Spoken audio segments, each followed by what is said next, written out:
শ্রী শ্রী সাক্ষী গোপাল জিউ চ্যারিটেবল ট্রাস্টের পক্ষ থেকে সকলকে সাদর আমন্ত্রণ। আজ রাধা অষ্টমী, রাধারানীর জন্মদিন। সেই উপলক্ষে 3 দিন ব্যাপী অষ্টপ্রহর হবে। রাধারানীর জন্মদিনের জন্য এখানে দেখুন অষ্টম প্রহরের অধিবাসের সমস্ত প্রস্তুতি চলছে। এখানে সবাইকে সাজানো হচ্ছে, মানুষদেরকে। হনুমান সেজেছে, পণ্ডিত সেজেছে, কালী সেজেছে। এখানে এসব বাদ্যযন্ত্র এসেছে বাজাবে বলে তারা তাদের মতন করে বাজাচ্ছে। অধিবাসের দিনে শোভাযাত্রা নগরে বের হয় আমাদের। এদিকে তিলোত্তমার বিচার চাই। সাক্ষী গোপাল জিউ যে শোভাযাত্রা বেরোবে, বর্ণাঢ্য শোভাযাত্রা, তারই প্রস্তুতি। 2 দেওরের ছেলে এখানে ব্যানার নিয়ে দাঁড়িয়ে আছে। একে একে সবাই তৈরি হয়ে বাড়ির থেকে বেরিয়ে আসছে শোভাযাত্রা বেরোবে বলে। হনুমান, কৃষ্ণ, বাড়ির সমস্ত সদস্যরা সাক্ষী গোপাল মন্দিরের প্রাঙ্গণে উপস্থিত হয়েছে। সবাই খুব সুন্দর করে সেজেছে। এর মধ্যে নির্দিষ্টভাবে প্রত্যেকের একটা পোশাক আমরা ঠিক করে নিয়েছি। রাবণ সেজেছে মহাপ্রভু। বাড়ির মেয়েরা নানা রকম রঙের শাড়ি পরে তারা সখী হবে। যেহেতু রাধাকৃষ্ণ সাজানো হয়েছে, সেই জন্য সখীর দরকার।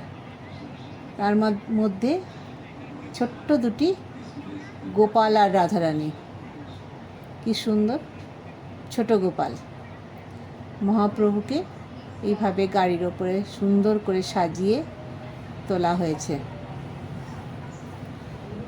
শোভাযাত্রা বেরোবে বলে। বছরে তারা একটা দিন সেই মহাপ্রভু বেরোয়, নগরের শোভাযাত্রা কি সুন্দর বেড়ানো হয়, তাদেরও একটু আনন্দ হয়। সব সময় মন্দিরের ভেতরে থাকে, একটু বাইরে বেরোনো হয়। বাড়ির প্রত্যেক সদস্য, এখানে মেয়ে বউরা লাল পাড় সাদা শাড়ি পরেছে। প্রত্যেকের গলায় একটা করে উত্তীরীয় দেওয়া হয়েছে। তার মানে এরা সব সাক্ষী গোপাল পরিবারের সদস্যা। একটা ফ্যামিলি আমাদের এখানে অনেক সদস্য এখানে আছে। রাধাকৃষ্ণ এরাও বাড়ির আমার সদস্য।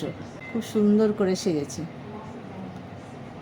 রাবণ বাড়ির আমাদের সাক্ষী গোপালের পুরোহিত, পুজো করে, কিন্তু কত আনন্দের সঙ্গে সেজেছে রাবণ। অভিনয় করতে করতেই যাচ্ছে। বাড়ি আমার দেওর হয়, কত মনের আনন্দ। চেহারা, মুখ, চোখ দেখেই বুঝতে পাচ্ছেন যে কত ওর আনন্দ পেয়েছে এই অনুষ্ঠানটার জন্য। অবশ্য বাড়ির প্রত্যেকেই আমরা অপেক্ষা করে থাকি আমাদের এই রাধা অষ্টমীর দিনটা কখন আসবে।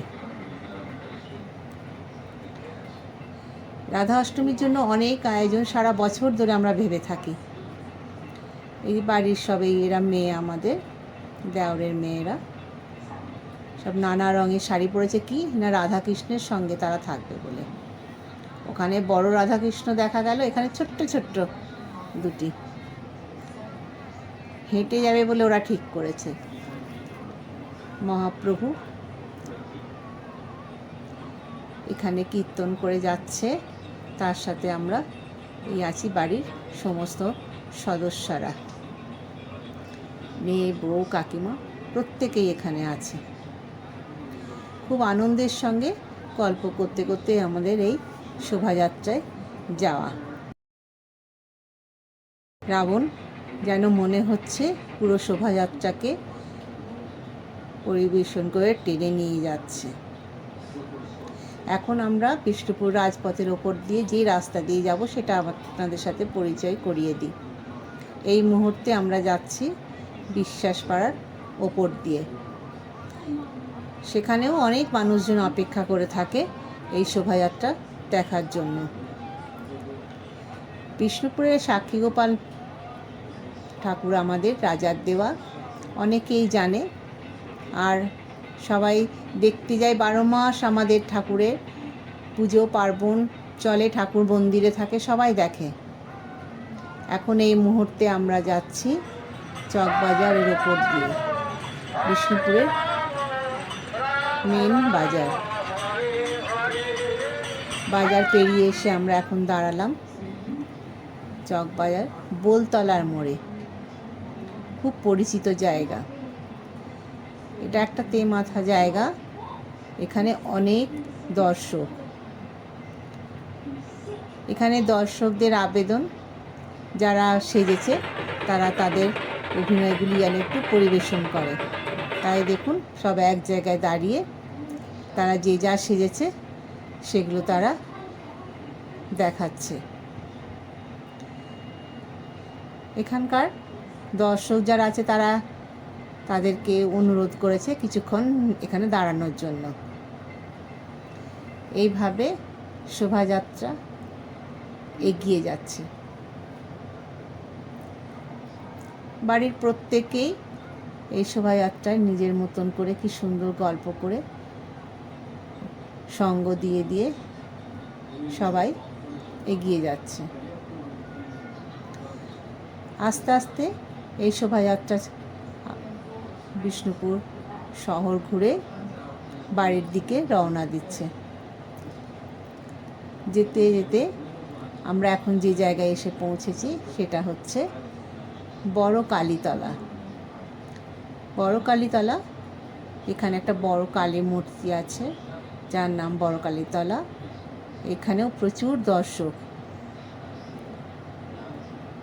ওখানে দাঁড়িয়ে সবাই যে যা সেজেছে নিজের নিজের অভিনয় পরিবেশন করছে।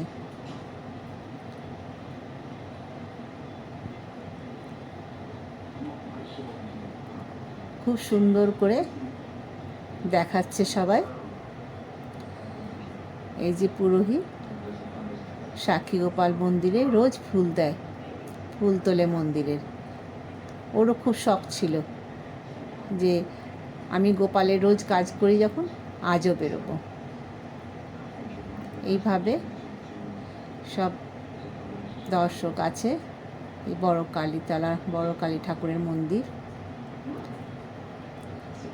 সবাই নিজের নিজের দেখালো যখন, তখন রাধাকৃষ্ণকেও তো তাদের অভিনয় দেখাতেই হবে। হনুমান মন্দির ছেড়ে বেরিয়ে চলে এসেছে সবার সামনে নাচ করার জন্য।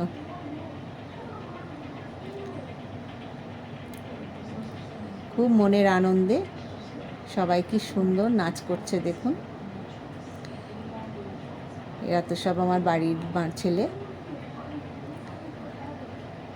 রাধাকৃষ্ণকে ঘিরে বাড়ির মেয়েরা সবাই নাচ করছে, নৃত্য পরিবেশন করছে। ওরা সব সখী হয়েছে।